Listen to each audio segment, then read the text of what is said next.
But anything that would be worth talking about? Check out my website, yo. No, sorry.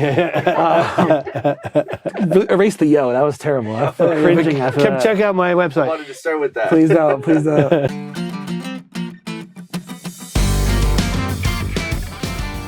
Rob, how are you? I'm doing well. How are you, Warren? I'm good. Good. Thanks for coming. Yeah. What area of town are we in? This is North Hollywood. North Hollywood. Yeah. Lovely. And we're outside. It's really nicely hidden. I like the way it's all kind of gated off, and there's a lot of privacy and stuff like that. Yeah, we try to be really exclusive here. We want it to be very hidden. We don't want anyone to know. We're amongst the people. No, it's just it came that way. Yeah, it's fantastic. How long have you been here? About 3.5 years. So just before the lockdown? Not before lockdown? Yeah, I think in July, before the lockdown. But because it's so self-contained, it must have been cool. You could just keep on working because... Yeah, we kept working, except for 1 week. I thought that they were going to declare like martial law, so I packed up everything and I brought it home and set up in my living room. For 2 days, I mixed like that, and then I was like, they're not going to do martial law. Let me get back to the studio. This is terrible. Yeah. So I packed back up and then came here and we worked. Yeah, I think that was everybody's experience, wasn't it? There was like that 2 or 3 weeks of like nobody knew what was going to happen. Yeah. All the work disappeared, and then it just came back. Yeah. Yeah, you didn't know. Like, I didn't know how serious it was going to get. I thought they were going to start pulling people over if they're driving. And then I heard someone say that the entertainment industry was considered essential. Oh. So I said, okay, well, I'll use that one if I get pulled over. I suppose for Los Angeles, it's pretty much how 90% of people... Yeah, everybody ran out the door that day. Yeah. Amazing. So what have you been busy working on that you're allowed to talk about? The new Karol G album just came out. We did that. Congrats, #1 record. Thank you. Yeah, it's amazing. She's amazing. And then we did a couple songs on the new U2 album that came out. Which is very pertinent, by the way, because today is the release of the album. It is. And I'm excited because I had wanted to interview Bob Ezrin, and he's like, oh, I can't at the moment, I'm making a record.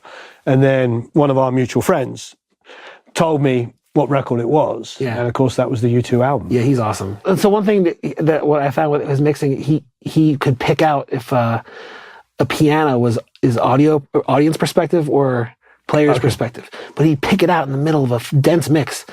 And he'd be like, there's something wrong with the mix. And I'm like, what? And then he'd be like, the piano, it's panned wrong.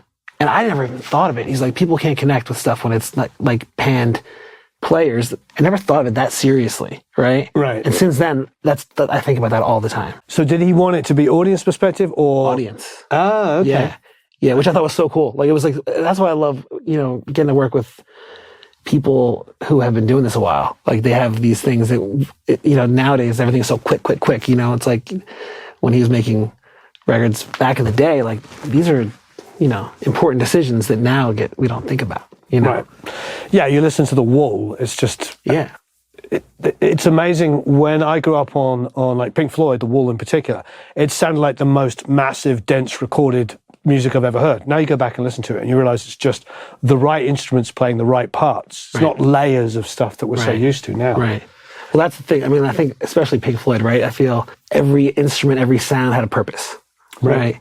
When now, it's so easy just to layer. We did a mix earlier. We were working on something and it just had so many sounds. We didn't even know at one point why. We were just carving it away. It came out cool, but that's the difference. And it's almost funny because the more things people add sometimes, it actually makes it smaller, right? Right. When you have just the acoustic and a vocal, it could be the biggest thing you've ever heard, And which is obviously very characteristic of Billie Eilish. I mean, her stuff is minimalistic. Everything serves a purpose. Is that a challenge to mix, to think like that? I don't know. I don't really think a lot, I know it's weird. I don't think a lot when I mix. I mean, I think I just get something, and I always like to work with what's given to me too. I'm not the guy who like hides samples and throws them in, or if I want to. I just really enjoy like working with what I've been given. Their stuff comes to me sounding good already, so it's not like one of those things I have to figure out. But it's amazing. It's fun to like find the space, and let the space be, And like the first album had a lot of open space in the top end, like it was just so her vocal would just be like right there, and and the low end is heavy, but there was room for things. I don't know. I also mixed that album when I just had a baby. Well, my wife had the baby, but I was the father of it. I was still working out of my house, and it was kind of crazy. So I wasn't thinking about anything. We were just like, it was more like in survival mode, and I'm just like. Did you mix on headphones? No, I had a room in the house. I was on NS10s and Pro-Ax. My wife and I were driving to the album release party, and she turns to me, she says, "This is going to be a big album." I was like, you think? She's like, yeah, I think so. And we got to the album release party, and I was like, this might be a big album. And then it was huge. I just didn't like think about it, and it changed my life, really, So it's been fun to be a part of that. Presumably because it was so fresh and different at the time. It came from a different world. What kind of stuff had you been working on before that? So the first song I mixed for Billy was Bellyache. And while I was doing that, I was mixing Joey Badass's album, All American Badass. So I was at Glenwood working there. I almost didn't mix the Billie Eilish song because I was so busy. And I was like, I don't know if I have time for that. I don't know if and I think it was my manager at the time was like, you should just do it, squeeze it in or something. I can't remember exactly how it all went down, but I remember I was like, okay, I'll do it on Sunday. I'll do it. And then the song was kind of cool. Okay, cool. I did it. And then I went back to, and that song did well. And I was like, oh, she's really cool, And I'm so glad I could have easily ruined that and not done it. And, you wouldn't be here today interviewing me. I'd be, well, I might have been anyway. Maybe, but maybe if you ran out of people to talk to. But yeah, no, I'm very fortunate to have done that. So. But you two must be a dream. It was a really cool experience. It was like unexpected. I got an email from their manager. Let's see if you're interested in working with them. And I said, oh yeah, maybe. Yeah. And I like, of course, yeah. And the next day I'm on the phone with Edge, it was like wild. Like, this is so weird. I'm just, why, do they know they're calling me? Like the imposter syndrome kicks in. But it was fun. We did it. And then that's when I met Bob too. And then we just did a bunch of stuff and we wound up using 3 mixes and it was fun. It was cool. It was a cool experience. What were the 3 songs again? All I Want Is You, Electrical Storm, and Sometimes You Can't Make It On Your Own. I'm going to go back and listen to them. We'll put a link below. Won't we, Eric? Oh, yeah. All right, cool. You came from doing a lot of guitar bands and stuff like that. I mean, you told me your first production was at Sony, and it was an intern. I like that little story. Yeah, no, I was, so before I did any of this, I went to SAE in New York for audio school, because before that I was in a band, and the band, the whole thing collapsed. Our drummer punched my friend in the head the night before our big showcase, and he broke his hand, and then we didn't get the record deal, and the band crumbled apart. And I said, I'm not going to be in a band again. I want to be in control of my future. I want to produce albums. So I started looking up audio schools, and I found SAE and went there, and I was like, I'm going to be a producer. And then after that, I was living in Jersey and going into New York for school. And then I opened up a studio in Belmar, New Jersey, which is like by Asbury. A friend of mine had already kind of built one in his apartment, and we kind of he brought me in as a partner because I knew Pro Tools, and we started working with local bands and stuff, and it was fun and it was great. I had a point where I've always wanted to work on like big albums. So I felt a lot of the times I wasn't going to make it staying there, So we dissolved that, and I got a job at Sony. So at Sony, I wound up I was a GA, general assistant, basically like a runner. They kept us in a room in the basement next to the boiler room, where all the broken chairs were, and there's a freight elevator with dumpsters like right outside the door. I'd walk there in the snow uphill both ways. It was gnarly, but there was a band. The interns had a band there. I worked with them, and that was a cool experience. One of the kids in the band had a relative who was pretty high up at the corporation, and next thing you know, we were getting free studio time, so that was fun. And I'm this, GA, all of a sudden now I'm in Studio A, off time, mixing this album, and that was super fun. That was cool. Got promoted to assistant, and then, but the first big album I worked on was Beyonce B-Day. That was her second album. And, I got that gig. It was the tracking engineer's assistant, so we did I was in the room when I cut all her vocals when she wrote it and all that. It was just an incredible experience. And that opened up so many doors for me, after that. So next thing you know, I was working in R&B and hip hop, which I always loved, but that was never my plan, right? But that's what was happening. And for me, I've always just followed opportunities, right? And it was amazing. So then I was doing really well at Sony, and I'm like, oh, this is incredible. My life's incredible. And then they had a staff meeting at a hotel, and they're like, oh yeah, we're shutting down the studio. Wow. I was like, oh man, I just bought a new car. I was like, I got a car payment. I bought 2 165s from them. Really? See, I didn't buy anything, and I'm so mad because all those things now are 400 times the price, probably value. You could buy a C800 for $1,000 then. But anyway, then I freelanced in New York for a little bit, tried to figure it out, and then wound up coming to LA. One of the songwriters, Makiba Riddick, she was a songwriter on B-Day. She's bunch of hit songs like Rihanna and all that stuff. She became a good friend of mine. And she was the one who was like, you got to move to LA. I'm like, all right. And she's like, yeah, you should have Rock Nation manage you. I'm like, okay, cool. Like, sounds good. Next thing you know, she like called them and they're like, yeah, let's talk. And then I picked up and drove out there and then I got a gig like right away. So like when I got here, I was working right away, which is, super lucky. What was the gig for? It was a Rita Ora song camp. Rita Ora is a artist from the UK. I know Rita Ora. Yeah. I did a session with No ID for J. Cole, his first album. He was making his first album with 2-week session that turned into 4 years. So I was working with No ID for 4 years. Oh, that's incredible. Yeah. Yeah, it was great. It was awesome. If people don't know No ID, he's quite unique, I think, in the hip hop community because he's obsessed with real equipment and real recording. He's not an in the box guy. He loves all those things. When I was working with him, he had just done Run This Town with Rihanna. So he was so busy, and it was like all like good timing, right? He was putting together a team right then, and then we just worked every day. And then at the beginning, he was collecting keyboards, and then I think he bought every single keyboard, so he had to switch to other things like mic pre's and compressors. And so he has this like crazy collection. But it was fun because we were recording instruments. We were like really amazing. When a lot of sessions before that, it was like a lot of like plug the laptop, 1/8 inch into the SSL. Not directly. There's a DI box probably in between. Right. But and I got to work with something where he had a guitar player on his team and a keyboard player, and we were working on all these great studios, and we were recording real instruments, and we were at this place called Sage and Sound in Hollywood. Sage and Sound, yeah. We were there for a year, and then we went over to East West for a while, and we were posted up in the Studio 3 or Studio C, the Pet Sounds room, the smaller room, and then we moved out to Record 1, we were there for a year in Sherman Oaks, and then after that, Bay 7. And then after Bay 7, I kind of parted ways and I went on my own way. Just to and they went to United, yeah? Yeah, before, yeah. So, yeah. That's the whole story. There's no more United as of next month. Right, I just heard that. Yeah, that's crazy. Wow. Crazy. Yeah. So, when you went your own way, what to do what? I just wanted to mix. I was really tired. The hours were insane. We just worked really hard, and it was like time for something new, right? So I got my own studio in North Hollywood, small room that I found, and I set up, and I got an iMac and some stuff, and I was like, I can't believe I'm going to mix albums on an iMac. Like, I just couldn't think, coming up from a big studio. Yep.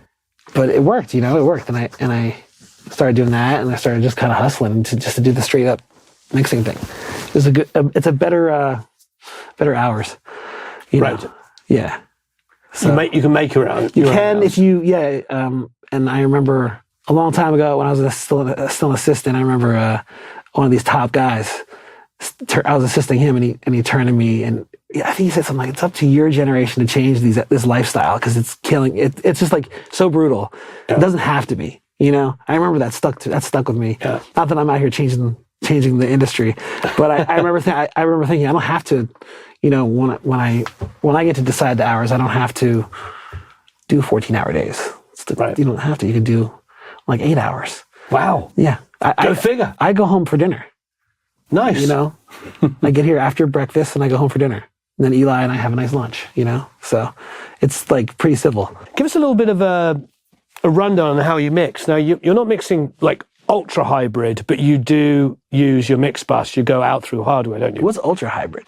Well, I suppose for me, I mix everything individually in Pro Tools, then run it through the console and get like kick, I've got the SSL dynamics on that, on the kick, on the snare, on the overhead. So I kind of maybe condense the 12 drum mics that they send you down to like, kick, snare, toms, overheads, rooms. Okay. So like maybe bring them down to like 8 or something like that.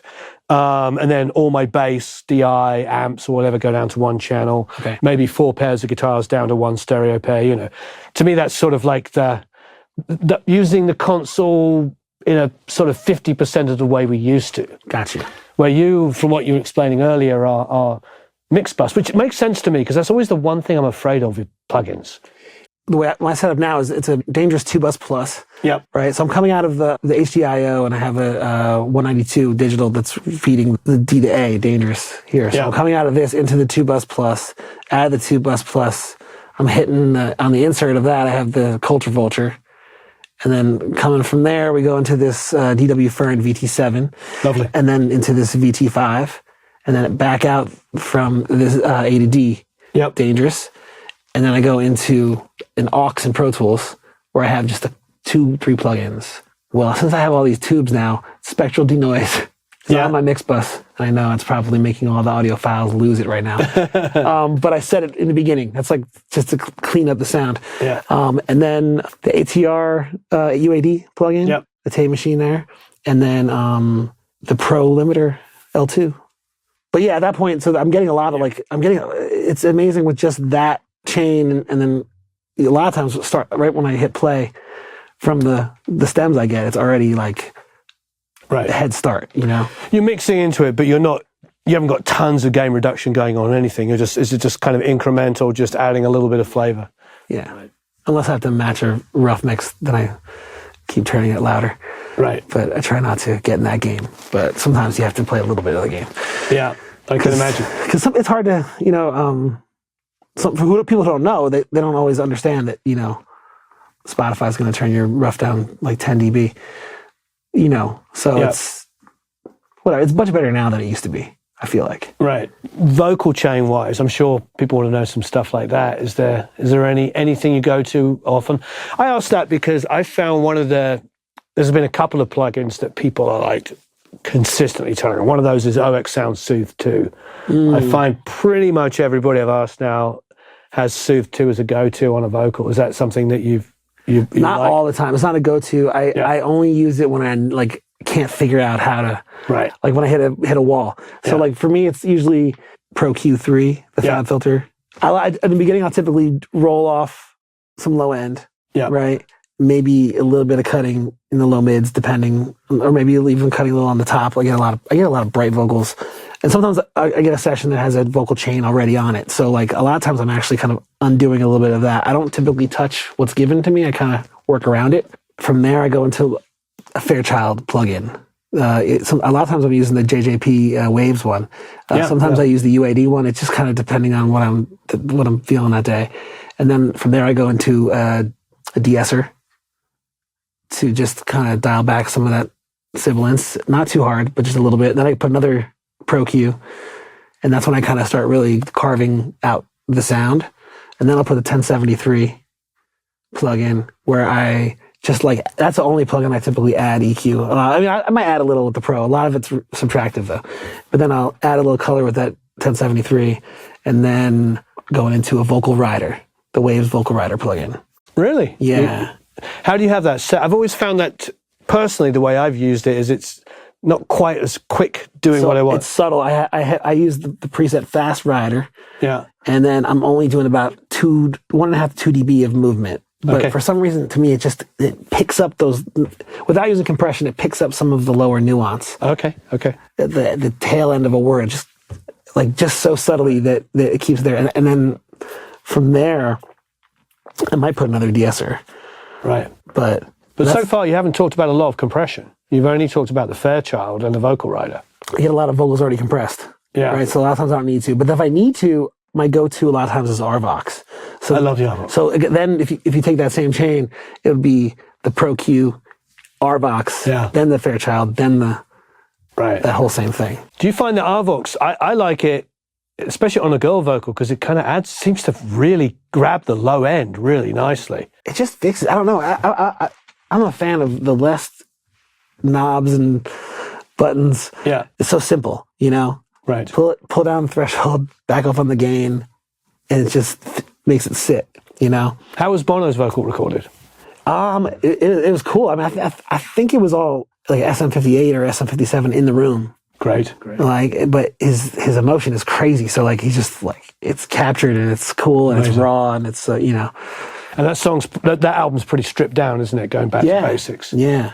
So, do you find on things like that, are you big on automation? Maybe just kind of like spending time bringing the vocal up in places or something like that? Yeah. When I'm done with the mix, what I like to do the mix like static, right? Like a static levels of everything, and I'm good. And then I go through and I'll do vocal rides, and then I'll go through and maybe do some drum rides and some other instrument rides. But then sometimes we'll go through and get a little meticulous a lot of turn this word up, turn this one down, just a little bit. Sometimes I don't always do that, but then there's just some days I'm like, let's do that, and it comes out nice. But sometimes I don't. Sometimes I feel like it doesn't need it. Right. So it's song dependent. Yeah. So I see you have an Avid artist mix here. Do you still like riding on faders because that's how you came up? I just do all my automation on that. This one here is probably the most used. Right. Joey Badass was in here not too long ago, and we set it up so he could do drops. So we had like all the groups set up, and he could do, Nice. So that was fun too. So. But yeah, it's pretty simple. Dumb questions, if you don't mind a bit of geekiness. Okay. All right, cool. Is there any kind of go-to stuff you can't live without? Whether it be hardware or plugins or anything like that? It's just these are the questions I know that people watching this video would want me to ask. There's a few plugins. I mean, I think there's some waves, there's some UAD, and there's some fab filter stuff I can't not have. The Pro Q for the fab filter, that EQ is like essential to me. Same thing with that limiter. Waves SSL channel strip is like my go-to. It's just one of those things that like I picked up early, and I just love that tool. You know how to use it inside out. Yeah, it's just my go-to for a lot of stuff. And the UAD, like the master bus stuff, like that tape machine. It's a big difference to me, And then the 1073 they have too. I just love. So those, I could probably mix a whole song with just those things. I might need reverb though. Maybe we get a reverb out there. Is there any particular verbs you love? I have the UAD 480, 480L. I have the TC Electronics, the 2016. Oh, these are interesting because these are choices like big studio choices. So that's like you came out through studio. I kind of like to pretend that I'm in a big studio. I'm not. So there's that. I have the AMS RMX 16. Yeah. I have that on my like template, right? Love the Valhalla reverbs too. I have the Valhalla chamber and I have the Valhalla small room. I also have the Echo Boy, the micro pitch shift. I use that as kind of like a doubler. And then also the H3000 plugin. I have that in there now. Wonderful. I use that too. I'm just stealing moves from all the old people I would stare at when I was an assistant. Yeah. So those are my go-tos on effects. Yeah, I love Echo Boy stuff. Yeah. I mean, cool stuff. Really, really good stuff. Yeah, I often forget the Valhalla. Yeah. I'm like, because when they first came out, they were just so massive. And I was just like, how could Revo be this lush? How can it be so good and so affordable? Yeah. Right? It's like, there's no way that's like, what, like, I don't even know how much it is now, but like $100 or something? Yeah. Like, no way. And then you have other ones, a lot of times, most of the plugins I have are because people send me a session that have plugins that I don't have. So instead of me calling them and asking them, a lot of times I'm like, let's just buy it. So now we have a pretty extensive collection.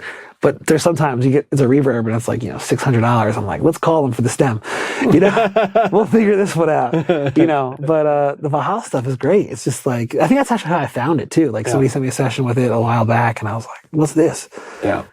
And make good stuff. The Shimmer, I love that one too. Shimmer is really good. Yeah, really good. So that's a really good question. So you're getting stuff. Do you ever get stuff like we used to when we started? Meaning everything at zero, completely, no EQ, no compression, on it, off you go, you mix it? Or these days it's pretty much they send you just the session where they left it off? Most of the time it's that. Most of the time I get it left off. But we did have a couple things come in, not some unreleased stuff, but like rock band stuff that they weren't married to the reference, which is cool. It's fun. They were like, go ahead, just mix it. The rough mix is just like a faders up, right?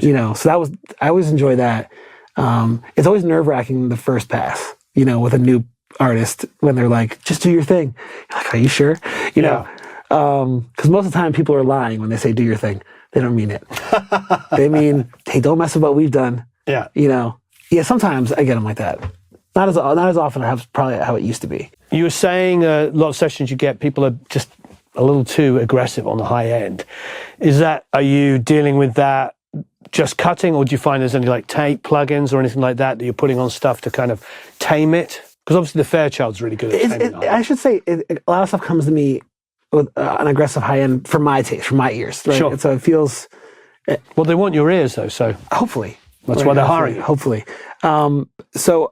That's why I'm doing it. And plus when I'm already kind of hitting this boost from the top, like I'm boosting, the 10K? Yeah, 10K, 2 dB. So a lot of my top, if you look at my plugins on a lot of instruments, you're going to see a lot of like cutting on the high end, which is, I don't think, I think none of my templates or even my EQ settings would look like they belong in a textbook. They kind of look like maybe like don't do this.